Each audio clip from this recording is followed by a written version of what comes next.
Mr. Obrien. Thank you, Mr. President.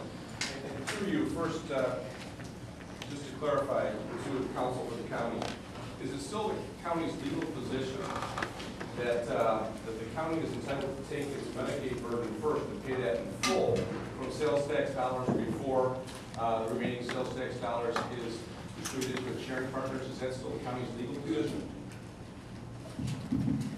Through the President, our position remains as it did before, and that is that the county will continue to abide by its obligations under the sharing agreement, and that is to share what we receive from the state on a percentage basis. And then through you, Mr. President, does that mean that there would, under this theory, be a reduction, absent any agreement to, say, people harmless or hold them harmless? Would there be a reduction to school districts and towns and villages in the city? Through the President, I believe that is the reason for one of the other resolutions on the agenda tonight. Because it's an interesting interpretation of the law when we do have this opinion from the department that was intimately involved in drafting the Intercept legislation. And it says, the county which elects the sales tax option must still allocate sales tax and use revenues to localities as if it had not made the election. So whether we have to distribute the same revenue, whether we make the election or we don't make the election. My concern is that we opt for the Intercept option tonight, and ultimately, my legal view, and certainly the view of the taxation department which helped draft the legislation, is upheld. And we've done this, we've made an irrevocable change, and I'm afraid it's going to have dire consequences for this county when we've done something that very possibly looks to me to be illegal. I would further say that the tax department is very clear, the comptroller said as well, that a county that wants to minimize its Medicaid expenditures should make its choice to elect the sales tax option solely on whether it believes its sales tax revenue will grow at a greater or lesser rate than the annual statutory percentage rates. What they're talking there is we have an existing cap on the county's Medicaid burden of 3%. The only analysis we should be making is whether our sales tax growth in the long view will be less than 3% or greater than 3%. That's the analysis we should be taking.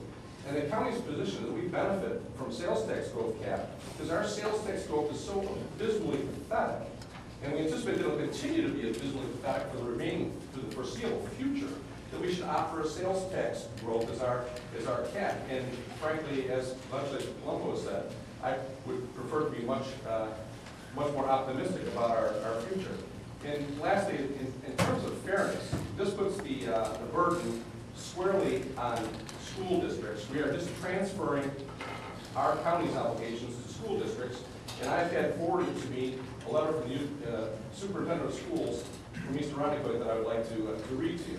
Dear Legislature Obrien, I'm very disappointed to learn that the county executive may now ask the Monroe County Legislature to endorse the state's sales tax intercept option and use the school's share of sales tax to pay the county's Medicaid bill. This action, if adopted, will shift the sharing of sales tax revenues in a manner that will seriously impact East Irondequoit School District. We estimate that this action could result in a revenue loss that we estimate to exceed $960,000 annually. To recoup this loss, we would need to increase our property taxes by approximately 3% or cut services to our students and community. As you know, the district has a strong focus on improving student achievement results, and this type of financial loss would have a devastating impact on our students. The East Irondequoit School District has a poverty rate approaching 40% based on the number of students eligible for a free or reduced price lunch. Therefore, shifting this burden to the local level will create a substantial hardship for families living here. While I realize that the county faces serious financial challenges, it is unreasonable to solve them unilaterally by simply walking away from a long-standing governmental commitment that has served the larger interests of the county, towns, and schools for many years. I also want to remind you that the county executive has previously had record saying that she would not recommend this action unless there was an increase in the overall sales tax charge and a commitment to keep all sharing partners whole. I'm asking you to reject any proposed change that will not reduce property taxes. However, it will lead to serious discord and distrust among governmental agencies that have enjoyed a collaborative resolve on distribution of local share of sales tax revenue. Should the measure pass, I assure you that the East Irondequoit School District will support any regional legal actions to prevent it. And we will clearly explain to the community why taxes are increasing and our educational services to the community's children are curtailed. I would suggest that the county executive reconsider a community solution idea that was originally proposed rather than taking money away from school children for county use. And I have similar letters from the West Brownsburg School District. And I just think that for all kinds of reasons, our decision tonight to just pass on our burden on the school district specifically is a bad one. And I hope that my colleagues will join me in not opting for the Intercept option.